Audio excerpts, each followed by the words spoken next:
Hey guys, let's go through this review of lessons 25, 26, 27. So it's absolute value equations and evaluating absolute value, ratios and proportions, and then percent of change, tax discount, all that good stuff. So first one, number one, evaluate the expression if x equals -3 and y equals 4. So the expression looks like absolute value of 4x minus y plus the absolute value of x. And it says that x is -3 and y is 4. So this is going to be the absolute value of 4. My x is -3 minus the y value of +4. Close the absolute value is plus the absolute value of x, which is -3. So what happens in absolute value problems is that you have to simplify what's inside the bars first all the way down to one number. And once it's one number, then you can take the absolute value of it. So here I see that I have to just simplify what's going on here. 4 times -3 is -12. So this is -12 minus 4. Plus, now I can take the absolute value of -3, which is just +3. I still need to simplify what's here.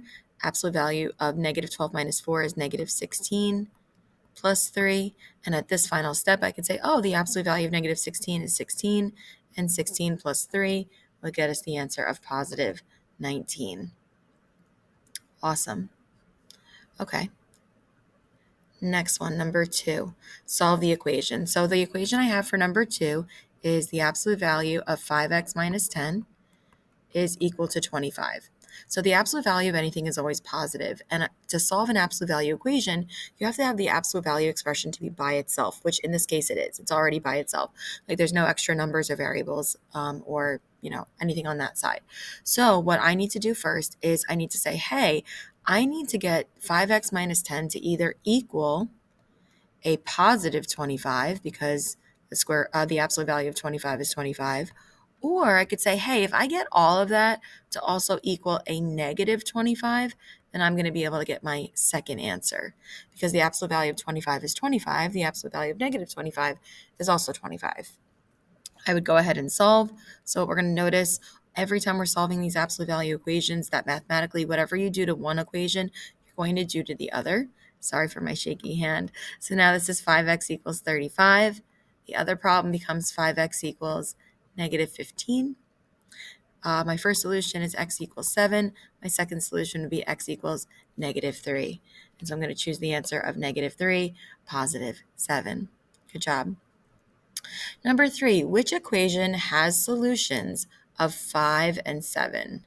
All right, so which equation has solutions of 5 and 7? So I could do this two ways. I could actually solve each one of those equations in my multiple choice, or I can say, oh, what you do to write the equation when you know what the solutions are is number one, you calculate the midpoint. So the midpoint between 5 and 7, the way I would do that is you simply add 5 and 7 together, divide by 2. 5 plus 7 is 12. 12 divided by 2 is 6. Then I would ask myself, okay, how far away is that midpoint from an endpoint? So on a number line, think about it. If I have 5 and I have 7, the obvious midpoint is 6, right? That's my midpoint. How far away is the midpoint from an endpoint? That has a distance of 1. So that's the second number that I calculate. And then last step, the formula for writing an equation is it's the absolute value of x minus the midpoint equals d. So therefore my equation would be the absolute value of x minus my midpoint of 6 equals 1. And so that would be my answer. And if I wanted to check the answers, it would work. 5 minus 6 is -1. Absolute value of -1 is 1. If I plug in a +7, 7 minus 6 is 1. Absolute value of 1 is 1. Number 4, which ratio forms a proportion with 4/7? There's so many different ways to do this. One of the methods is to use cross products. So for example, if I said, oh, I want to see does 4/7, does that equal 14 over 17? What I could do is I could do cross products. I could say, hey, if I multiply those, let me grab my calculator. So let's see, 4 times 17 is 68.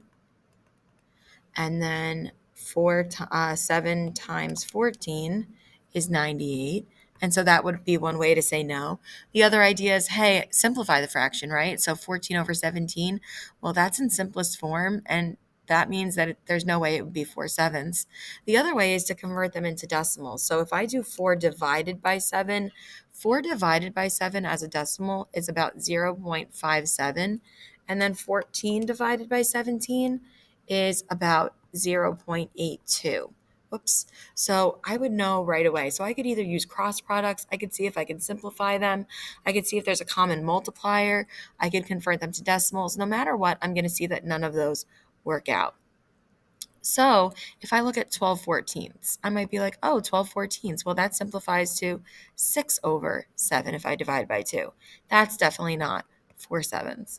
If I look at 12 over 21, well, those are both divisible by 3, right? So if I divide them both by 3, I would end up getting 4 sevenths. Oh, so hey, look, 12 20 first is the same.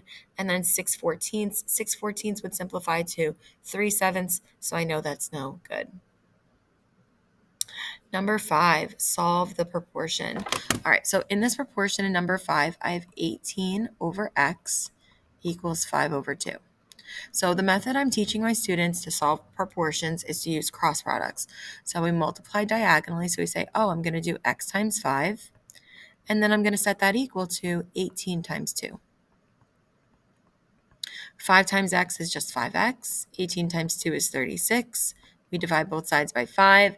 36 does not divide by 5 nicely. Look at my answer. It's just simply 36 fifths. Next one, number 6. Olivia wants to buy a new video game that costs $39, but it just went on sale for $25. What is the percent of change? So, and I noticed that my increase and decrease did not go on to my review, so we'll talk about that. So, percent of change, percent of change. The formula is really simple. It's just the difference of the two numbers divided by the original. So when I look at this, 39 minus 25. So I would do 39 minus 25. That's the difference between the two numbers. And I'm going to divide it by the original price, 39. Let's see, 35 minus 29 is 14. So I would have to do 14 divided by 39. Let me grab my calculator. 14 divided by 39. It's about 36%. And if the price went down, it would be a 36% decrease. Now, my form didn't have those words, but it is a 36% decrease. The amount is going down. I would know that it was an increase if the price went up. Number 7, Nathan has a rare Pokemon card that he bought for $15, but now it's worth $55. What is the percent of change? Well, percent of change, like we just did, is just the difference divided by the original. So I would be like, I have to calculate the difference of 55 minus 15 and divide that by the original amount, which was 15. Well, 55 minus 15 is 40. 40 divided by 15. Now, think about this. This is going to be a number that's greater than 1, actually even greater than 2, right? 40 divided by 15 is about 2.6 repeating, which would then be 66.6 repeating percent. And it went up. The value went up. So I rounded it. I just called it a 267% increase. When something increases by more than double the value, that would be over 100% increase. All right, good job. Number 8, Alexa needs new sneakers. The pair she wants costs $45.50. Okay, so $45.50. There's 6% sales tax. What is the total cost of the sneakers? So there's two different ways to do this. One way would be that you multiply the price by 6% as a decimal. So $45.50 times 0.06. So $45.50 times 0.06. I get $2.73. Okay, tax adds on. So then I would take $45.50. I would add the $2.73. And if I do that, I'm just being lazy right now, I end up getting $48.23. Okay, easy. And look, that's one of my answer choices. That's the two-step method. The one-step method is to take $45.50 and don't multiply it by 0.06, multiply it by 1.06. And the reason is, look at what I did above. I added the original price to the tax price, the 6%, and then added them.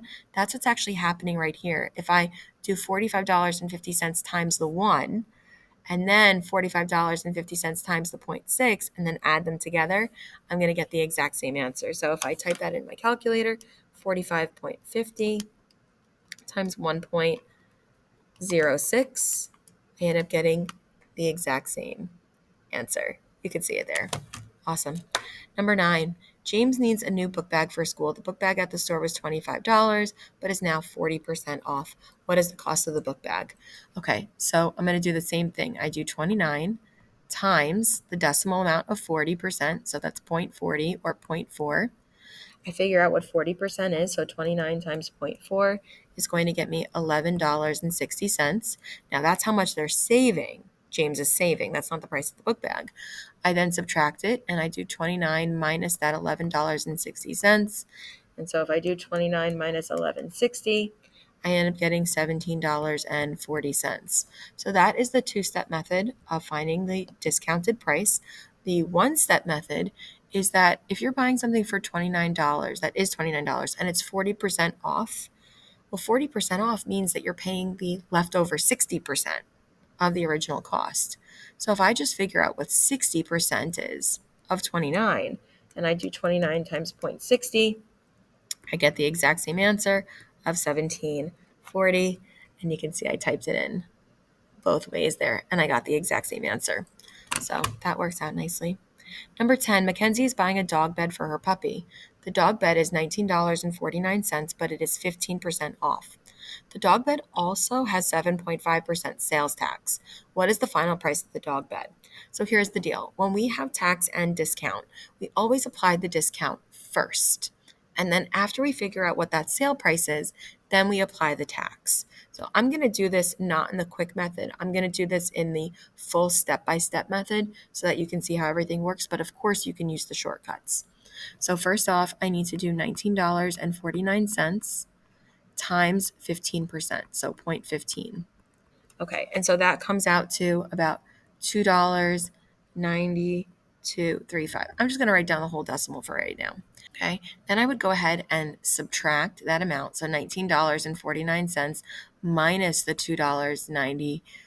It's about 93 cents, but I'm just going to write out the full amount right now. So $19.49 minus 2.9235. And so there I get about 16.5665. After I figure out my discount price, now I can apply my sales tax. So I'm going to take 16.5665, apply my 7% sales tax, so 0.075. I'm going to figure out what that is, times 0.075. So that is about $1.24. And then what I would do is 16.5665 plus the $1.24.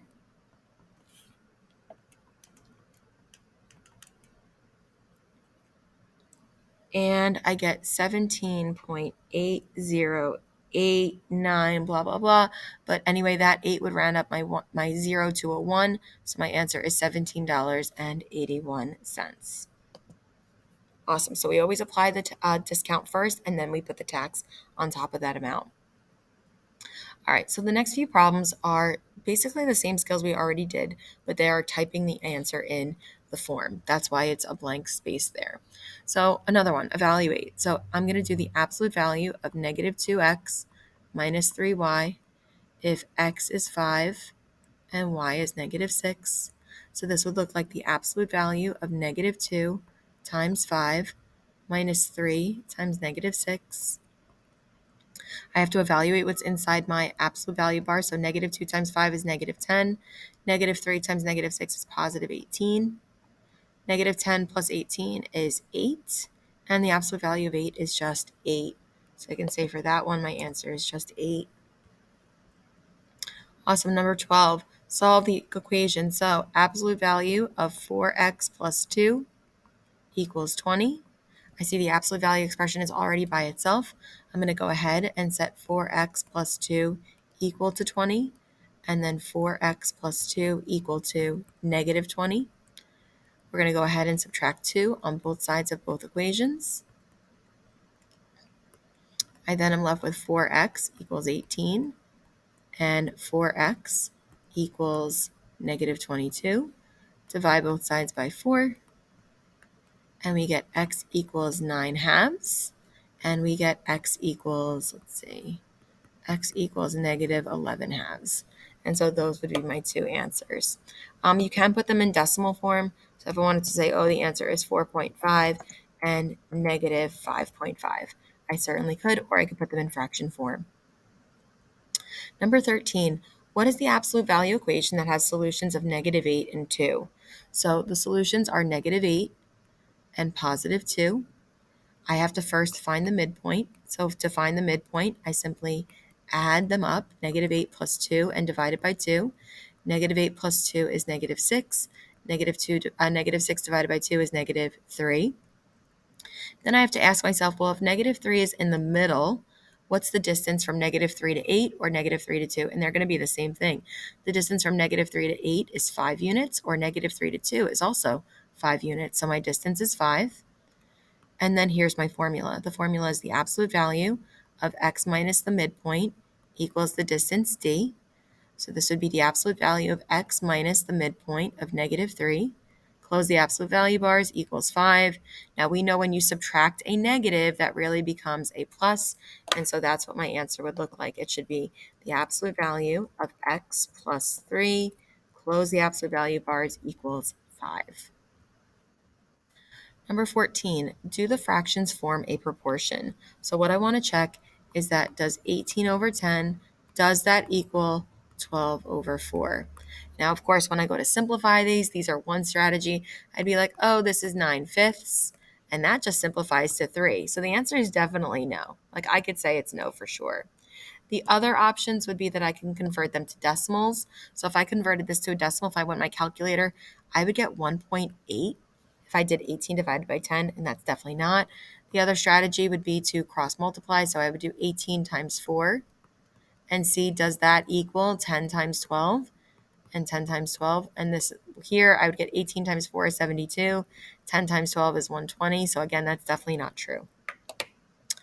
Number 15, solve the proportion. So number 15 is 2 over 9 equals x over 27. Now another strategy, probably the easiest way to solve this proportion, is looking for a common multiplier, seeing that, oh, well, 9 times 3 is 27. So then if I just do the same thing up top, 2 times 3 would give me 6. So 2/9 is equal to 6 over 27. If I didn't want to do that strategy and I did my cross products, I would say 9 times x is 9x. Then I would do 2 times 27. So this becomes 9x equals 54. And then if I divide both sides by 9, guess what we get as an answer? X equals 6. Awesome. Easy, easy. Number 16, solving another proportion. So number 16, it says x minus 2 over 4 equals 6 over 10. So I'm going to use my cross product strategy here. I'm going to say, oh, I'm going to do 4 times 6. And then I'm going to set that equal to 10 times x minus 2. But remember, if you do 10 times an entire amount of x minus 2, that x minus 2 is going to have to go in parentheses. So now this is 10 times x minus 2. Okay, 4 times 6 is 24. Distribute my 10, so I get 10x minus 20. Add 20 on both sides. I end up getting 44 equals 10x. Divide both sides by 10. And I would either get my simplified answer of 22/5 or 44 divided by 10 is 4.4. So either answer is good. Number 17, find the percent of change. Hopefully we remember what percent of change is. Percent of change is just difference divided by the original. So if I need to figure out the difference over the original from 40 to 44, well, the difference between those two numbers is just $4. The original, the old price, is 40. 4 divided by 40 is 0.1. 0.1 is just 10%. And then I ask myself, it went from 40 to 44. So is that an increase or a decrease? It's definitely a 10% increase. And so that's what I'm going to type in.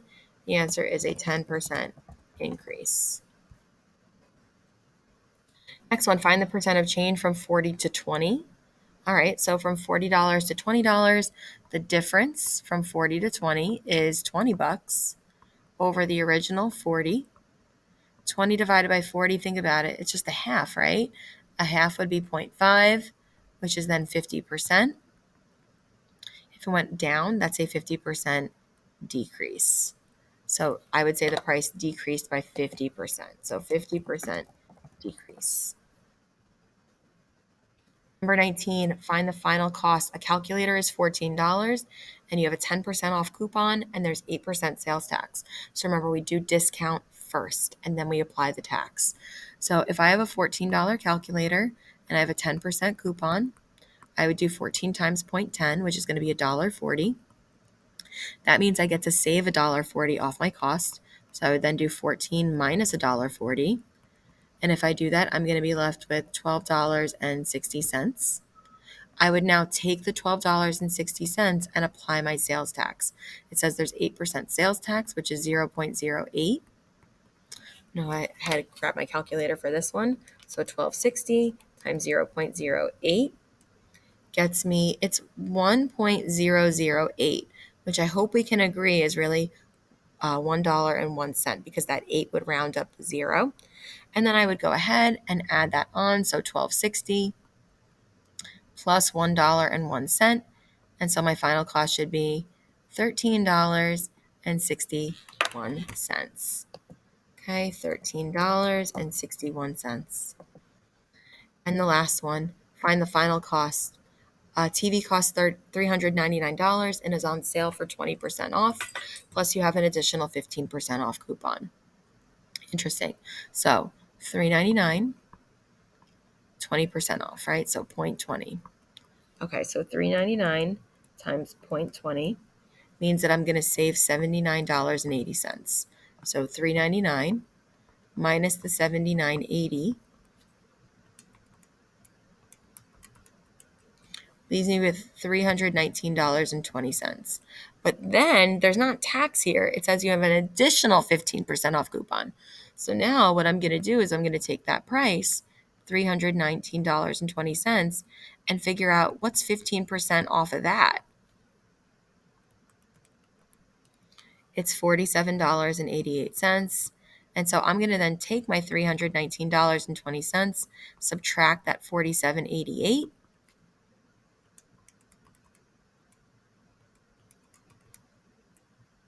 and my final cost is $271.32. I hope this video was helpful in preparing for your quiz. Thank you so much for watching, guys. Bye. Good luck.